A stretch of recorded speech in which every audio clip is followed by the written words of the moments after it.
I like the idea of speaking street Jung. I remember hearing somewhere that some time ago that in higher education, higher learning, that the language was Latin, and then around about the time of the Renaissance, it uh, people began to speak in their local dialects, in Italian or in Spanish or French or whatever. So I like the idea of speaking Jung more in the local dialect, and as you would speak to perhaps friends or more on the street. And I think like I've written about starting to write about Jung at Geno's, and one of the things I became aware of is that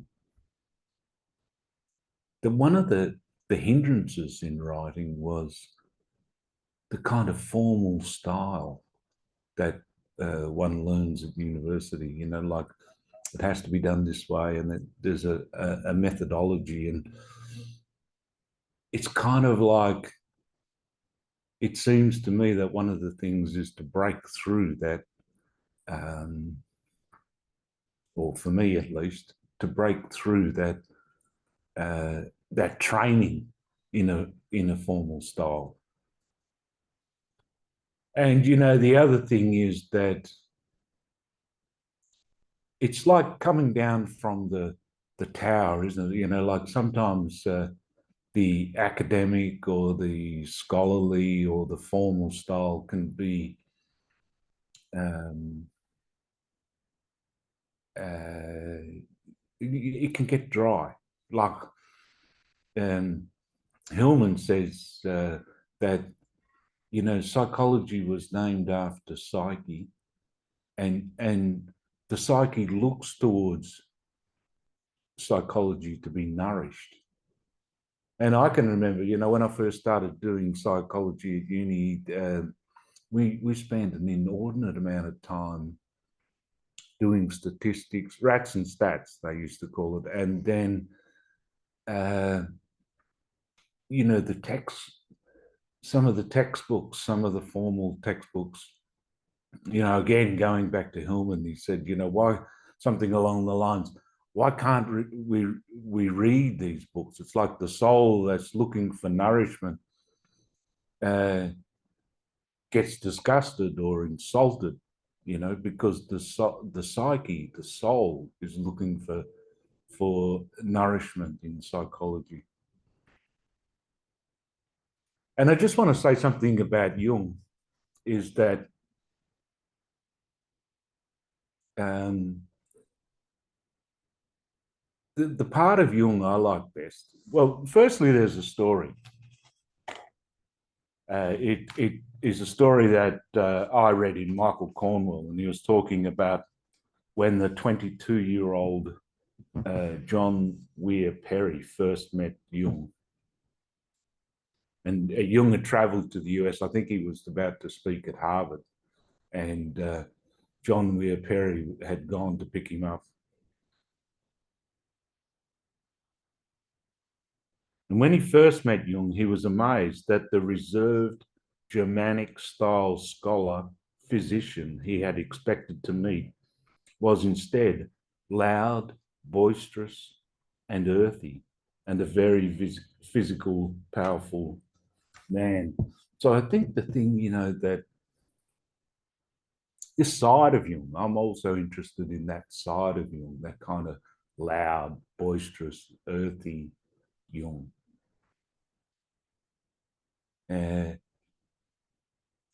that other way of getting to the side of Jung, which is more earthy, maybe.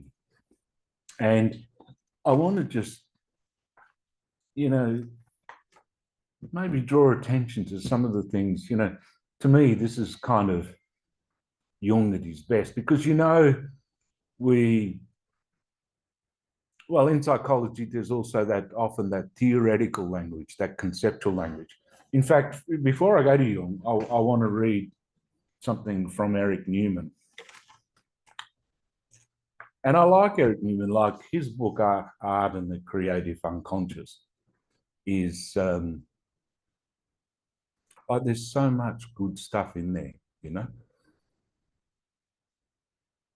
So I'm not really having a go at Eric Newman because I really love his work and there's so much in his work. And, you know, maybe it's a little bit about the translation, but I'm getting at how conceptual some of the languaging is sometimes. This is his paragraph. The egoization of a closed-off sclerotic consciousness is completed by the transformation of an ego ideal.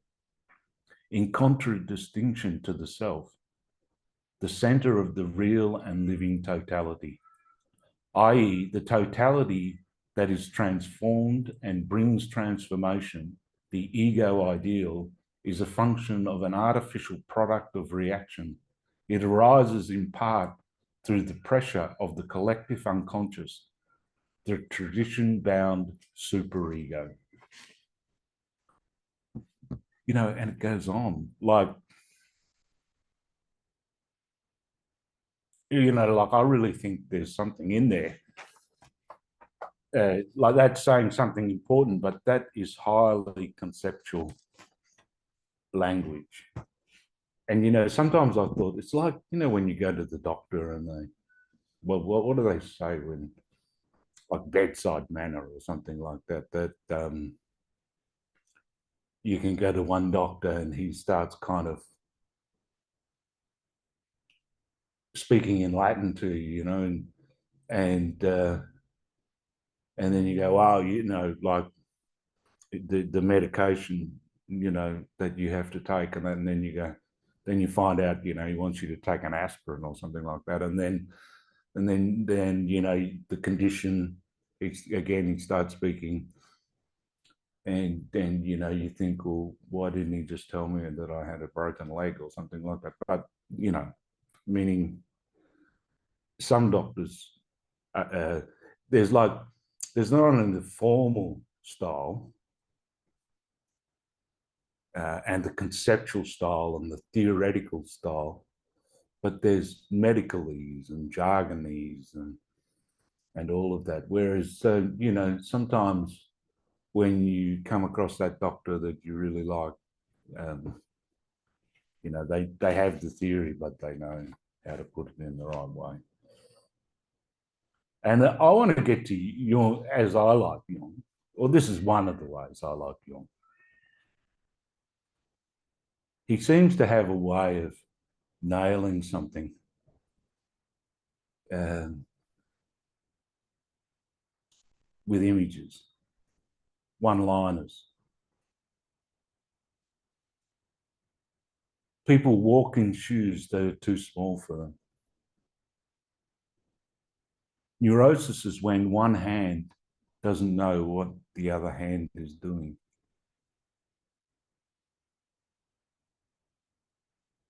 The hands can solve what the head can't. And then in Memories, Dreams, and Reflections, Jung said that he put his hat into the stream and pulled something out from, you know, took something out from the water. And then, you know, elsewhere he said it takes, you know, there's not much uh, distance between the head and the heart, but it can take 30 years.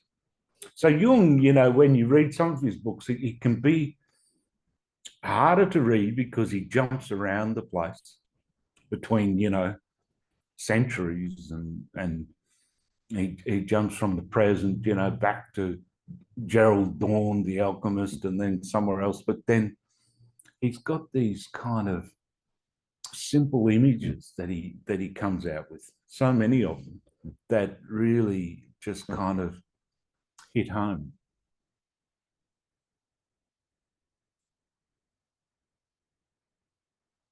And, um, you know, Hillman quoted Tertullian. And, you know, I think Tertullian, like, it has a little bit of a Christian flavour. But, you know, along this line, along this topic of how to speak street Jung, this is what Tertullian said. Tertullian, stand forth, O soul, stand forth and give thy witness. But I call thee not as when fashioned in schools, trained in libraries, fed up in Attic academies and porticos. I address thee simple and rude, and uncultured and untaught, such as they that have thee who have thee only. The very thing pure and entire, of the road, of the street, of the workshop. So again, it's kind of quite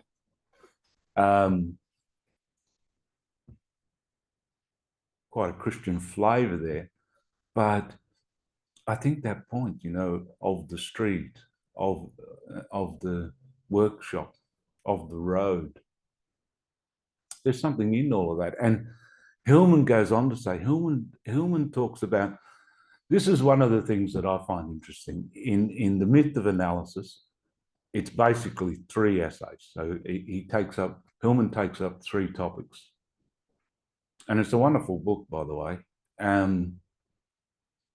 The first is on psychological creativity.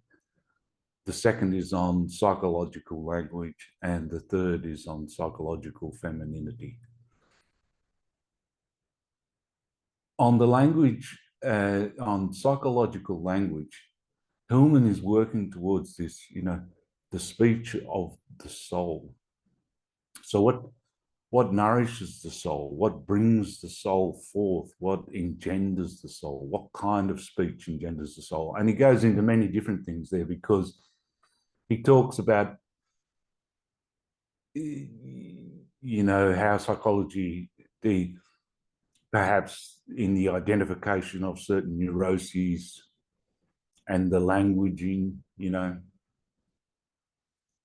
how psychology falls ill. But he's talking about a speech, you know, how to engender a speech of the soul. And in that, he's saying that whilst, whilst